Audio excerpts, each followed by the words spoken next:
یا جو ہے یہ 2 دن کے اندر جو ہے کام انجام پا رہا ہے ہو جائے تو یہ زیادہ بہتر ہے. اصل مسئلہ یہ ہے کہ انسان صبر و ضبط کو ختم ہوتا جا رہا ہے اس کے اندر سے, اور انسان جو ہے وہ چاہتا ہی ہے کہ جلد از جلد جو ہے یہ چیز جو ہے انجام پا جائے.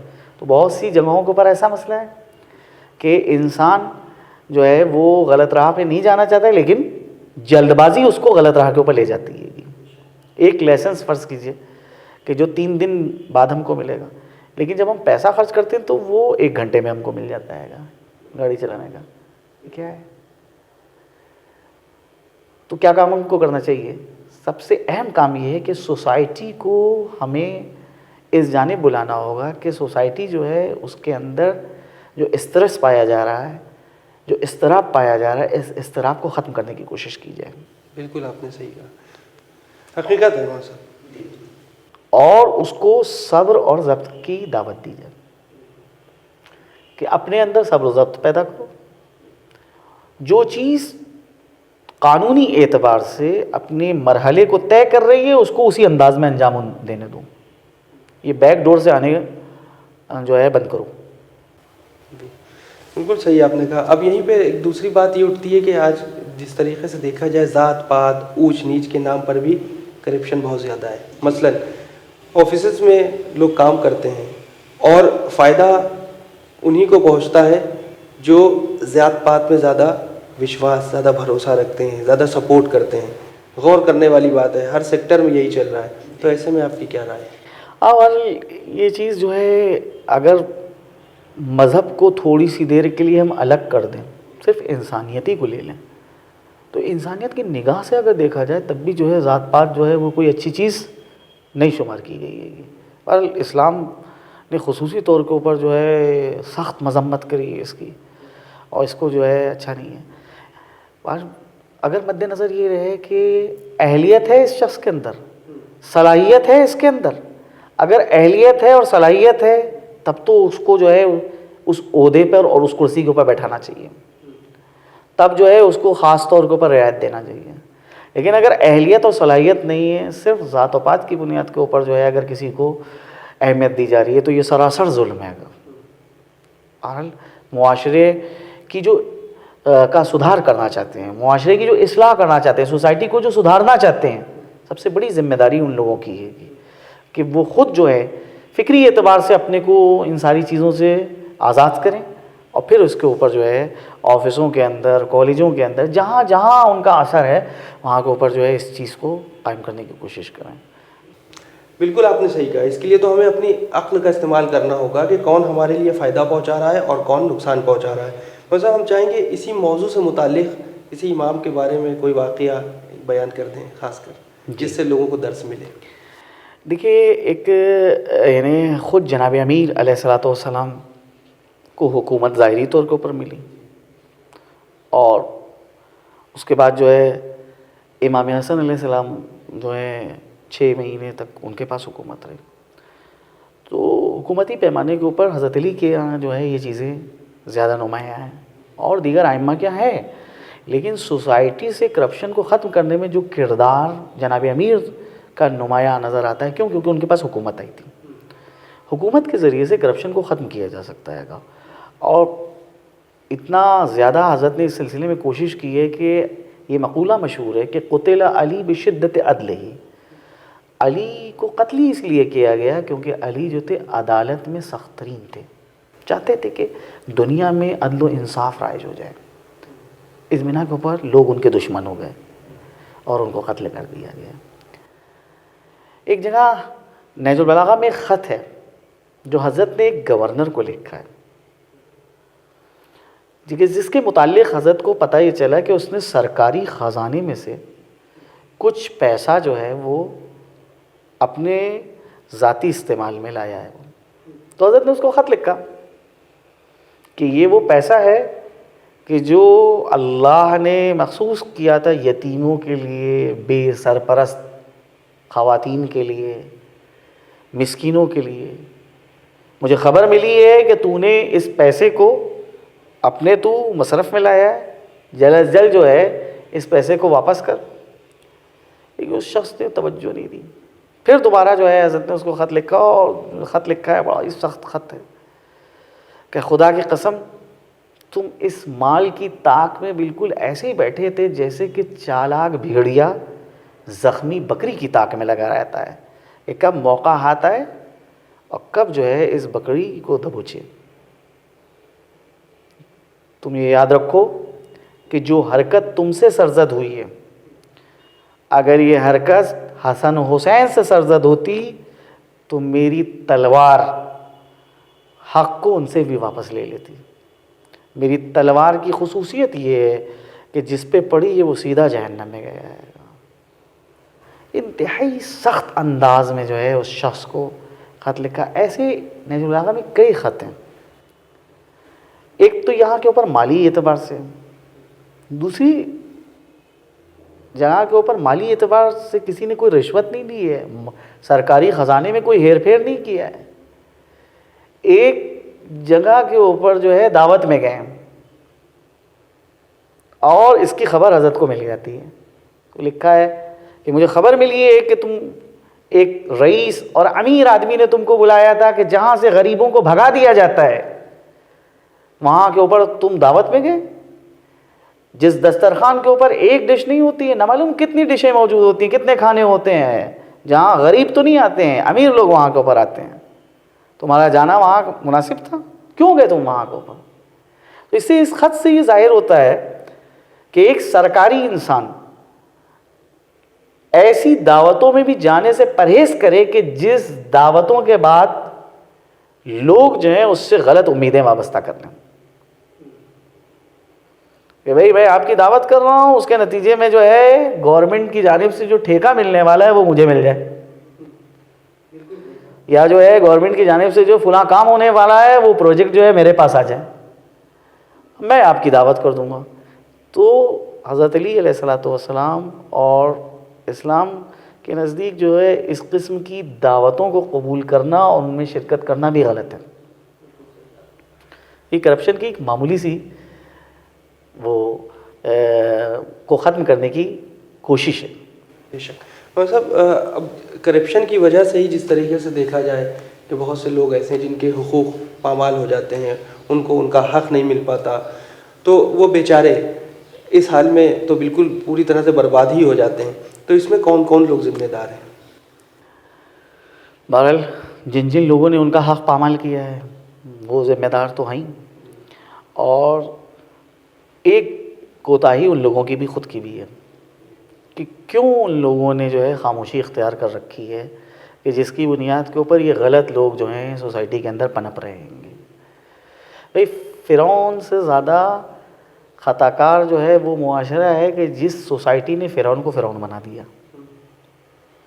ویسے ہی جو ہے وہ افراد کے جن کے حق کو پامال کیا جا رہا ہے، جن کے حق کو چھینا جا رہا ہے، وہ کیوں نہیں آواز اٹھاتے ہیں؟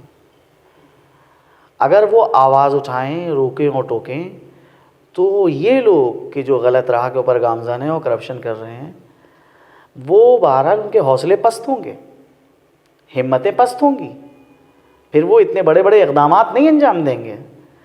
بہت سے کام ایسے ہیں کہ انسان سوسائٹی کے ڈر سے نہیں انجام دیتا ہے، بے شک، اور بہت سے کام ہیں کہ جہاں پہ سوسائٹی کا ڈر نہیں ہوتا ہے وہ علنی طور کے اوپر انجام دیتا ہے۔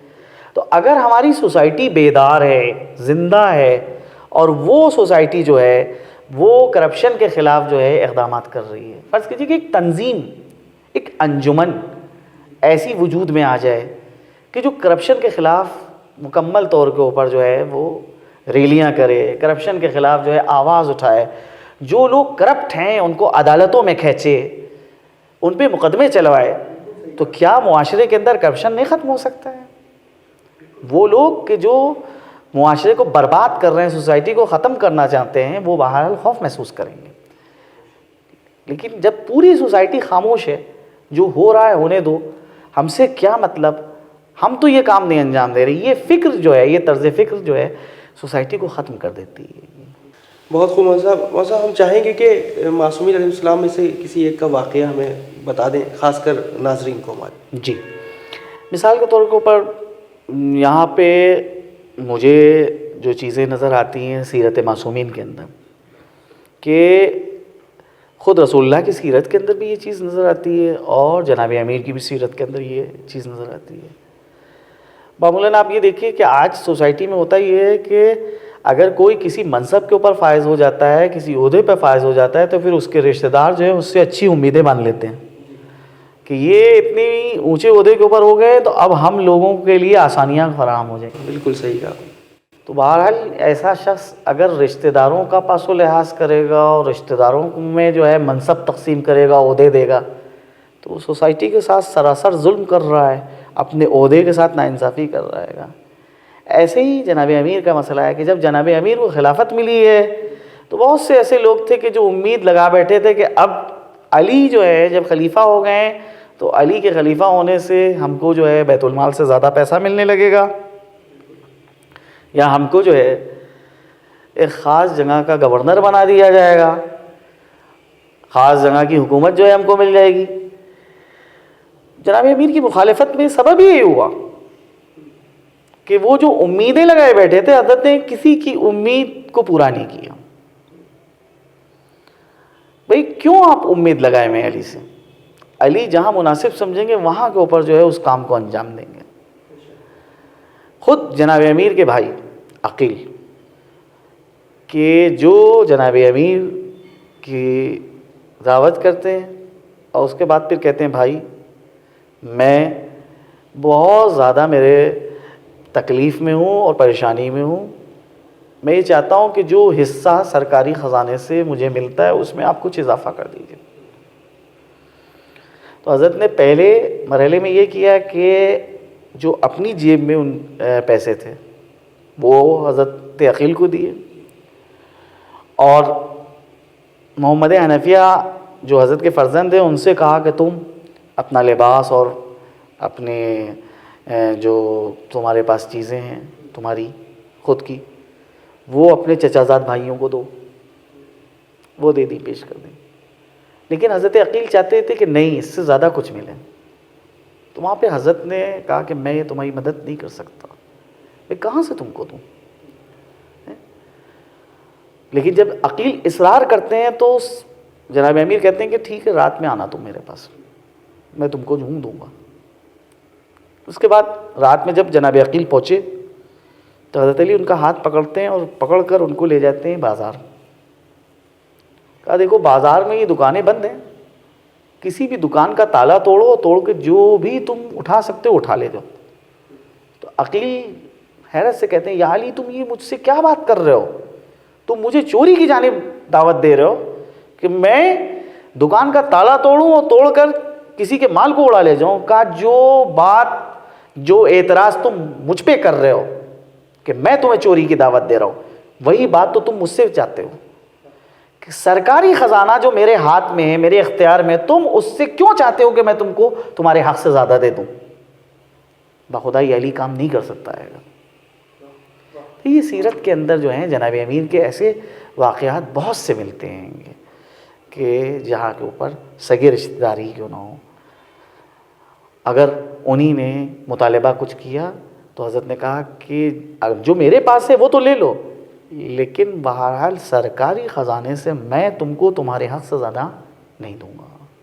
واہ سبحان اللہ، یہ ہے معصومین کی سیرت۔ حقیقت میں معصومین جن سے کوئی غلطی نہ ہو، حقیقت میں 14 معصومین پنجتن پاک علیہ السلام کے صدقے میں ہی آج ہماری پوری عوام زندہ ہے اور انہی کے صدقے میں ہی روزی فراہم کر رہے ہیں۔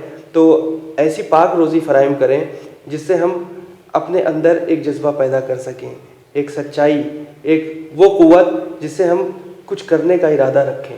تو مولانا صاحب ہم یہ چاہیں گے کہ ایک چھوٹا سا پیغام دے دیں، ایک میسج دے دیں، کیونکہ اب پروگرام کا وقت ختم ہو چکا ہے ہمارے خاص کر ناظرین کو۔ یہ سب سے اہم چیز یہ ہے کہ آج سوسائٹی کو ہم کو چاہیے، ہم سب کی ایک ذمہ داری ہے کہ سوسائٹی کی تعمیر، سماج کی تعمیر میں ایک کردار انجام دیں، اور سماج کی تعمیر اور سماج کو کیسے جو ہے ہم اچھی راہ کے اوپر لائیں، اس کے لیے ضروری ہے کہ سوسائٹی کے حوالے ہم اچھے انسان کریں۔ اگر ہم سوسائٹی کو برے انسان دیں گے تو وہ برے انسان جو ہیں سماج کو برباد کر دیں گے۔ لہٰذا در حقیقت گھر سے ہم جو ہیں اپنے شروع کریں کہ اپنے گھر میں کرپشن نہ کریں۔ جب گھر کو ہم اپنے کرپشن سے پاک کریں گے تو پھر دوسرا مرحلہ آتا ہے کہ سوسائٹی کو کرپشن سے پاک و صاف کریں. تو سب سے پہلا مسئلہ ہے کہ خود ہماری ذات کرپشن سے پاک و صاف ہو, ہمارے بچے ہمارے سلسلے میں گواہی دے سکیں کہ میرا باپ ایسا ہے کہ کچھ بھی ہو جائے وہ غلط راہ کے اوپر نہیں جائے گا, وہ جو ہے غلط لوگوں سے ہاتھ نہیں ملائے گا, وہ غلط لقمہ ہمارے حلق کے نیچے اترنے نہیں دے گا. جب ہمارے بچوں کا ہمارے سلسلے میں یہ یقین ہوگا اور وہ ہماری سیرت اور ہمارے کردار کو اس اعتبار سے دیکھیں گے تو یقیناً وہ بچے بھی یہ سیرت اختیار کرنے کی کوشش کریں گے. تو لازم ہے سب سے پہلے ہم اپنی ذات کو کرپشن سے پاک کریں, اپنے گھر کو کرپشن سے پاک کریں, پھر سوسائٹی کا مسئلہ آتا ہے گا کہ سوسائٹی کی تعمیر میں اسی وقت ہم اہم ایک کردار ادا کر سکتے ہیں کہ جب ہم اپنے آپ کو کرپشن سے پاک و صاف کر لیں. بے شک, بالکل صحیح آپ نے کہا. حقیقت میں جب تک ہم اپنے آپ کو کرپشن سے پاک و صاف نہیں کریں گے تب تک ہم ایک کامیاب زندگی نہیں گزار سکتے, اور ہم ان سب چیزوں کو جب ہی کر سکتے ہیں جب ہمارے اندر پاکیزگی ہوگی. یقیناً ناظرین یہ بہت بڑی بات ہے, آپ غور کریے کہ آپ جب بھی گھر سے نکلیں غسل و طہارت کے ساتھ نکلیں, پاک و پاکیزگی کے ساتھ رہیں, صاف و شفاف کپڑے پہنیں. جب یہ ساری چیزیں آپ کے اندر شامل رہیں گی تو شیطان یا شیاطین آپ پر حملہ نہیں کر سکتے, کیونکہ کرپشن ہو یا چوری چکاری, یہ جتنے بھی اس طریقے کے ورڈ ہیں جو غلط صحبت میں لوگوں کو ڈال دیتے ہیں, یہ سب شیطان کے بہکاوے سے ہی ہوتا ہے. تو فی الحال اب اجازت دیں, انشاءاللہ میں حسن آصف اور مولانا سید اصطفیٰ رضا صاحب پھر حاضر ہوں گے کوئی اور نئے موضوع کے ساتھ. فی الحال ہمیں اجازت دیں اور دعاؤں میں مسلسل یاد رکھیں. خدا حافظ.